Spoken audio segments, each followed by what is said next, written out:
My hand wouldn't stop shaking. I had the pen pressed right where it said signature required, and I still couldn't make my hand finish the one motion that would end my marriage for good. My hand wouldn't stop shaking. I had the pen pressed right where it said signature required, and I still couldn't make my hand finish the one motion that would end my marriage for good. 11 days that pen had been sitting next to my sugar bowl, untouched, next to a cup of coffee I kept forgetting to drink. My name is Marlowe. Before I go any further, welcome. Whether you've been watching since the very first video on this channel, or you just found me tonight, I'm glad you're here. This is Earn Love, and if that name means something to you, go ahead and hit subscribe now, because the story I'm about to tell you is the whole reason I started making these. Now come back into that kitchen with me for a second. Divorce papers on the table. A man 2 houses down who I used to call my husband, who I hadn't looked in the eye in over a year. Maybe you've got someone like that too. Somebody you technically walked away from, but never actually finished leaving. Because here's what I didn't know. Sitting there with that pen in my hand, in a few weeks, I was going to be lying on an operating table, giving that same man a piece of my own body. Stay with me. In a little while, you're going to hear this exact same kitchen table from his side of the street, and it's going to change everything you think you understand about why I couldn't sign my name. People ask me what it was like before, back when Foster and I were still Foster and Marlowe, one word instead of 2 names with a gap between them. Honestly, it was ordinary. We weren't the couple anyone wrote songs about. We argued about grocery bills and whose turn it was to mow the lawn. But it was good. 12 years of good, unremarkable mornings, coffee, his hand on the small of my back on his way out the door, the same dumb joke he told every single time it rained. 11 of those 12 years, I would have told you I had exactly the marriage I wanted. Then came June. She was 7 years old, and she ran everywhere, like walking was a waste of legs that worked. We called her Junebug because of the month she was born in, and because she buzzed through our house with the kind of energy that made the walls feel too small for her. She got sick that February. By April, our house didn't have her laugh in it anymore. Grief doesn't always pull 2 people closer. Sometimes it splits them clean in half, and nobody warns you about that part. Foster stopped coming home on time, said there was inventory to do, orders to place, things a hardware store apparently required attention on at 9 o'clock at night. I stopped asking. Not because I trusted him, because asking meant talking, and talking meant we'd have to say her name out loud, and neither of us could survive that in the same room. We didn't fight. I want you to understand that, because it would almost be easier if we had. Fighting means you're still reaching for each other, even angrily. We just went quiet. The kind of quiet a house gets after a funeral, except the funeral never really ended. It just moved in and became the way we lived. When I finally packed a bag, I didn't go far. My aunt's old place was sitting empty 2 doors down, on the same street we'd built our whole life on. Small towns don't let you disappear. They just rearrange the distance. So instead of being his wife, I became his neighbor. I'd see his truck pull in at night. He'd see my porch light flick on. We'd nod at each other by the mailboxes, like 2 people who used to share everything, and now shared nothing but a zip code. My lawyer, a woman named Reeve who I trusted with my life, kept calling to check in. "It's just a signature, Marlowe," she'd say. "The hard part's already done." But the hard part wasn't done. The hard part was sitting at my kitchen table every morning, staring at a blank line, trying to figure out what it meant to finally, legally, put a period on a sentence that used to be my whole life. Because here's the truth, nobody puts on paper. Divorce and grief happening at the same time don't just add up. They multiply. I wasn't just losing a marriage. I was losing the last person on earth who remembered exactly how June laughed when she won at checkers, or how she said spaghetti wrong until she was 6. If I signed those papers, it wasn't just Foster I was letting go of. It was the last shred of proof that our family had ever existed at all. So the pen sat there, untouched, morning after morning. I wasn't stalling because I was confused about my marriage. I knew that was over. What I didn't know was what to call myself once it was official. Was I still someone's mother if the only proof of that was buried outside town? Was I still someone's wife if the man I married couldn't look at me anymore? Foster was living 2 doors down with a silence of his own, and his had a lot more weight to it than mine did. You're about to find out exactly how much. I want to ask you something. And I want you to actually answer it, even if it's just in your own head. How many times have you called something being strong when it was really just avoidance wearing better clothes? Marlo wasn't weak for not signing those papers, but I don't think she was simply grieving her marriage either. I think some part of her knew that once the ink dried, she'd have to figure out who she was without a title to hide behind. Not wife, not even fully a mother anymore, just a woman standing alone in a kitchen. So ask yourself honestly, is there a signature you've been avoiding, not because you're unsure of the outcome, but because finishing it means admitting something is really, finally over? I want to tell you what that same house looked like from where I was standing, because Marlo and I lived through the same 12 years and somehow walked away with 2 completely different marriages in our memories. I never stopped loving her. I need to say that plainly, because for a long time, I let her believe otherwise, and that's on me. What actually happened is simpler, and honestly, more embarrassing than anyone wanting out. I didn't know what to do with grief that size, so I did the only thing I'd ever been good at. I worked. I told myself I was providing stability, keeping the lights on, keeping food in the house, keeping some version of normal running underneath us. That was the story I told Marlo, and it was the story I told myself in the mirror every morning while I put on the same shirt with the store's logo stitched over the pocket. But the real reason was a lot smaller than stability. June's room was down the hall from ours, door always shut, and I could not walk past that door without my chest folding in on itself. The store didn't have a door like that. The store just had inventory sheets and a register drawer and customers asking about drill bits, and none of it knew her name. So I stayed there, 9 o'clock, sometimes 10. I told myself I was holding us together. What I was actually doing was making sure I never had to sit still long enough to feel the whole weight of what we'd lost. Marlo needed me to sit in it with her. That's what grief actually asks of the people who love you. Not solutions, not busy work, just presence. Just somebody willing to sit in the wreckage without trying to sweep it up right away. I kept trying to build us a way around the pain instead of a way through it, and by the time I understood the difference, she'd already stopped waiting for me to catch up. When she moved into her aunt's place, I remember telling our neighbor Vesta it was probably for the best, a little space to breathe. I didn't believe one word of that sentence. I just needed something to say that didn't sound like the truth, which was, I lost my daughter, and then I lost my wife, and I genuinely don't know which one broke me worse. Then, about 4 months after she left, I started getting tired in a way sleep couldn't touch. My ankles started swelling by the end of every shift. I told myself it was age, bad diet, standing too long behind a counter, anything but the real answer, that both of my kidneys were failing, the same slow, quiet way a lot of things in my life had been failing for years while I called it strength. By the time a doctor sat me down and used the words end stage, I was already spending 3 afternoons a week hooked to a machine, watching my own blood leave. My body and come back different. Thinking the whole time about the fact that the woman I was divorcing was living 2 houses away and had absolutely no idea. I didn't tell her. And before you judge me for that, ask yourself what right I actually had. You don't get to disappear on someone in the middle of their worst grief and then show up months later handing them yours on top of it.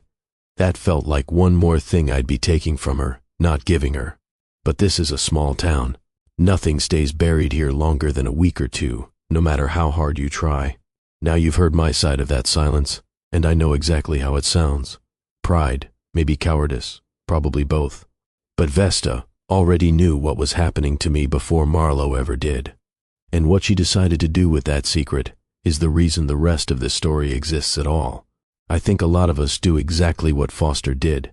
We mistake staying busy for staying strong. We convince ourselves that if we just keep moving, keep working, keep filling every hour with something productive, the grief won't be able to catch up to us. But grief was never behind him, chasing him. It was sitting right beside him the entire time, patiently waiting for him to finally sit down. So ask yourself honestly, without letting yourself off easy, is there a version of handling it in your own life right now that's really just avoidance wearing a busier schedule? I've lived on this street for 31 years, which is longer than Marlo and Foster have been alive as a couple. I watched the 2 of them fall in love on this block. I watched June learn to ride a bike on that same stretch of pavement, training wheels rattling loud enough to wake up half the street on Saturday mornings. And I watched this town go silent around that house after she passed, the way towns do when nobody knows the right words, so they just stop offering any at all. I should tell you a little about myself first, because I don't think you'll understand what I did next without it. I buried my husband, Walter, 19 years ago. Heart attack, sudden, no warning, no chance to say the things you always think you'll have time to say later. 8 years after that, I buried my younger sister, and I'd held a grudge against her for the better part of 2 decades before that, over money and pride and things so small I can barely remember the details now. I forgave her 3 days before she passed. I've spent every day since wishing I hadn't waited so long. That's not a regret you get to set down. You just learn to hold it a little differently over time. So when I tell you I know something about grief and something about waiting too long to forgive somebody, understand, I'm not guessing. I've lived both sides of that coin. I'm not one for gossip, but I keep my porch chair angled just right, and there isn't much that happens on this street I don't eventually hear about, one way or another. I knew about Foster's kidneys before Marlowe did. His mother mentioned it to me at the market, worried sick, swearing me to secrecy in the very same breath she broke it. I sat on that secret for 2 days, rocking in my chair, watching Marlowe water plants that didn't need watering, just to have a reason to stand outside. On the 3rd day, I called her over for tea. I am 82 years old. I've buried a husband and a sister, and I've watched enough people take their grudges straight to the grave to know one thing for certain: forgiveness was never about whether the other person deserves it. It's about deciding you're finally done letting something heavy sit on your chest. I told her plainly, I'm too old for gentle when somebody's life is on the line. I told her Foster's kidneys were failing, and that he'd been too proud and too ashamed to say a word to her about it. She didn't cry. She just went very still, quiet in a way I recognized from the days right after June passed, like her whole body was working out a math problem it didn't want the answer to. Why are you telling me this? She finally said. It wasn't really a question, more like she was talking to herself out loud. Because you might be the only person on this street who still loves that man enough to save his life, I told her. And I've watched you carry your anger long enough to know it isn't making you one bit lighter. Small towns are full of people who would have shut that door and let their anger win, and nobody would have blamed Marlowe one bit for doing the same. But I think that cup of tea asked her the hardest question she'd faced since the funeral, and what she chose to do with it is where this story really begins. Here's something I think we get wrong about forgiveness. We treat it like a light switch. Either you're angry or you've forgiven them, and it can't be both at once. But Vesta wasn't asking Marlowe to pretend the last 2 years hadn't happened, or that Foster hadn't hurt her. She was asking her to consider that anger and love can sit in the same heart at the same time, and that sometimes love has to act despite the anger, not wait patiently until the anger finally packs up and leaves. So here's the question I want you to actually sit with. Who in your life are you still angry at right now? And if they needed you tomorrow, genuinely needed you, would you still show up anyway? I didn't sleep that night. Not even close. I sat at my kitchen table with the divorce papers still lying next to the sugar bowl, untouched, and for the first time in longer than I could remember, I let myself think about Foster, not as my almost ex-husband, not as the man who buried himself in work while I drowned 2 houses away, but as June's father, the man who used to hoist her onto his shoulders at the county fair so she could see over every grown-up's head, the man who cried harder than I did at her funeral, even though he tried so hard to hide it from everyone, including me. I thought about what it would mean to let him go without either of us ever saying the things we should have said years ago. And then I thought about what it would mean to save him and still walk away afterward anyway, papers signed, everything over. Both of those felt unbearable in their own way.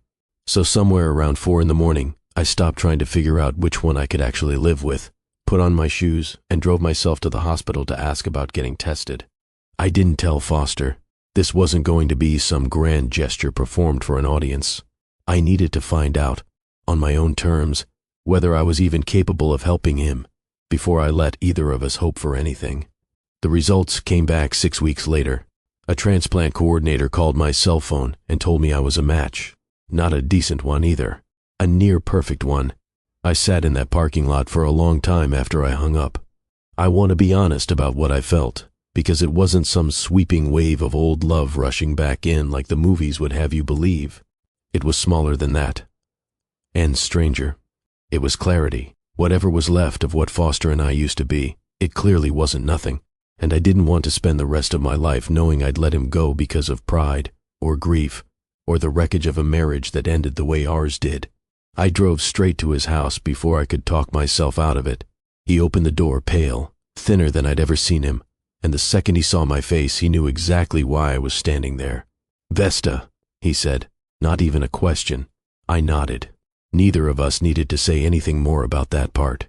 "I'm a match," I told him. "I want to do this." He shook his head before I'd even gotten the whole sentence out. "Marlo, no, you don't owe me this. Not after everything." "I'm not doing it because I owe you," I said. "I'm doing it because June had two parents, and I'm not ready to bury the other one too." Notice what I didn't say standing on that porch. I didn't say, "I still love you." I didn't say, "Let's try again." I gave him the one reason that was completely true in that moment, and it was enough to act on, even with everything else still unresolved between us. You're about to hear what that same morning looked like from Foster's side, the surgery, the recovery, and what started growing between us once we were both healing under one roof again. Notice that Marlo didn't wait for her feelings to sort themselves into something simple before she acted. She didn't need certainty. She didn't need the anger to fully disappear first. She just found the one thing that was true, and she moved on it. I think that's the part we get backwards most often. We wait to feel only one clear thing before we let ourselves do the right thing. Pure love, pure forgiveness, pure certainty. But love and hurt and grief rarely show up one at a time, politely waiting their turn. So maybe the real lesson isn't waiting until your heart feels simple. Maybe it's learning to act with integrity, even while you're still feeling several true, complicated things at once. The morning of the surgery, they wheeled us down the same hallway, a few rooms apart, and I remember thinking this was maybe the most married thing we'd done in 2 years, being sick together, on purpose, for each other. I won't pretend the surgery itself makes for much of a story. There's a lot of waiting, a lot of fluorescent light, a lot of machines beeping in a rhythm that starts to feel like its own language after enough hours of listening to it. What I remember most is waking up and asking for her before I asked anything about myself. They wheeled her into my room not long after, an aide guiding her along, both of us bandaged and groggy, and looking, honestly, a little ridiculous.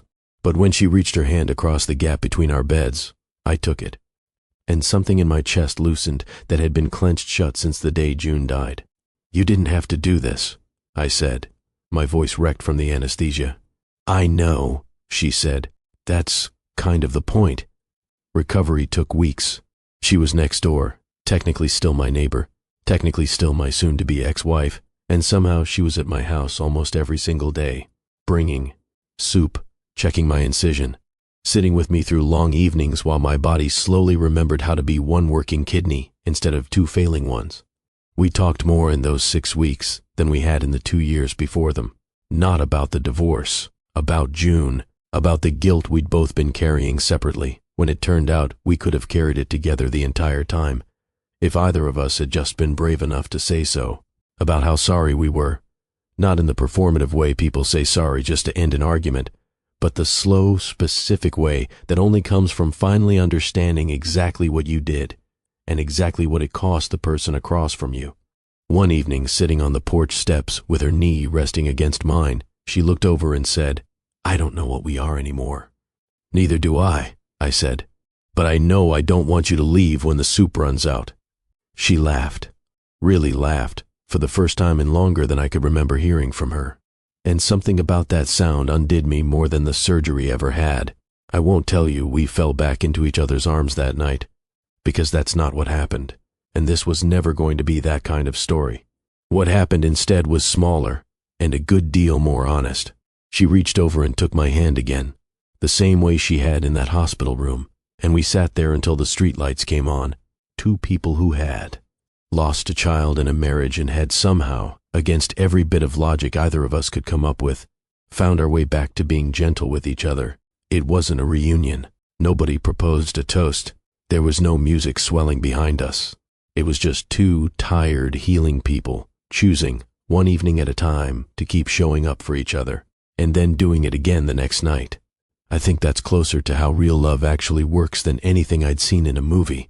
Not a single dramatic moment that fixes everything, but a string of small, ordinary choices, each one saying the same thing: I'm still here. Are you? Now, I've told you my side of that recovery, and I know it probably sounds gentler than you expected, given everything that came before it. But there's one more person on this street who watched every one of those evenings unfold from her own porch, and what she has to say about where Marlo and I ended up might be the most honest part of this entire story. I want to point something out here, because I think it matters more than the romance itself. The connection between Foster and Marlo didn't happen because two people got lucky, or because enough time had simply passed to heal the wound on its own. It happened because two people chose, slowly and on purpose, to be vulnerable with each other again after every reasonable excuse to protect themselves instead. That's the part we don't like hearing, because it isn't romantic in the way we've been taught romance should look. Real intimacy usually isn't convenient. It's slow, and it asks something real of you, long before it ever gives anything back. I still sit out here most evenings, 31 years on this street, and I don't imagine that's going to change now. Foster's truck is in his driveway most nights these days, but so is Marlo's car, parked out front like it belongs there, even though she still technically lives in her aunt's old house 2 doors down. I see her walk over most mornings, coffee in hand. I see him walk her part way home most evenings, slower than he used to walk anywhere, still healing, still learning to be as careful with her heart as he's learning to be with his own body. The divorce papers, I'm told, are still sitting on that kitchen table. Neither one of them has signed them. Neither one of them has torn them up either. I don't know what that means for certain, and at my age, I've learned not to pretend I know how anyone else's story is going to end. Some wounds heal into something new entirely. Others just settle into something less sharp than they used to be. Grief doesn't follow a calendar, and neither does forgiveness. Both of them move at their own pace, and neither one cares much for our impatience. What I do know is this. I watched two people who had every reason on earth to walk away from each other decide, instead, to sit in the wreckage together and see what might still be able to grow there. Whether that grows back, into a marriage, or into something else entirely, a friendship, a partnership, a slow and honest goodbye. None of us on this street get to decide that for them. Some mornings I see the porch light on at Marlo's place and off at Foster's, and I think, not tonight. Other mornings it's the reverse, and I think, maybe. That's the truth of it, as far as I can tell. After 82 years, I've come to believe most of the good things in life don't arrive with a bow on them. They just show up a little at a time and ask you to keep choosing them, morning after morning, the same way Marlo kept bringing that soup, and Foster kept walking her home. Maybe that's enough of an answer for now. I told you at the very beginning to hold on to a question, so let's bring it back now. If someone hurt you badly enough that you stopped being able to love them, but saving their life cost you almost nothing but time and a little pain, would you still do it? Marlo gave Foster a piece of her own body before she'd even decided whether she was giving him the rest of her life. She didn't wait for the anger to disappear. She didn't wait for certainty to show up and make everything simple. She just did the next right thing in front of her and let the rest stay unresolved for as long as it needed to. Maybe that's the real lesson buried underneath this whole story. Not that love conquers everything, and not that forgiveness erases what happened, but that you can hold love and hurt in the same two hands at the same time and still choose to open them anyway. So here's my real question for you, the one sitting underneath the one I asked at the start. Is there someone in your life you're waiting to feel fully resolved about before you'll act toward them with any kindness? And if that resolution never actually comes, would you still choose kindness anyway? I'd love to hear your honest answer in the comments below. And if this story made you feel something tonight, sit with that feeling for a minute before you scroll on to the next thing. That's usually where the real reflection happens, not in the story itself, but in the silence that comes right after it. If you're new here, welcome to Earned Love. If you've been here a while, thank you for staying. Either way, hit subscribe if this one meant something to you, because there are more stories like it coming. I'll see you in the next one.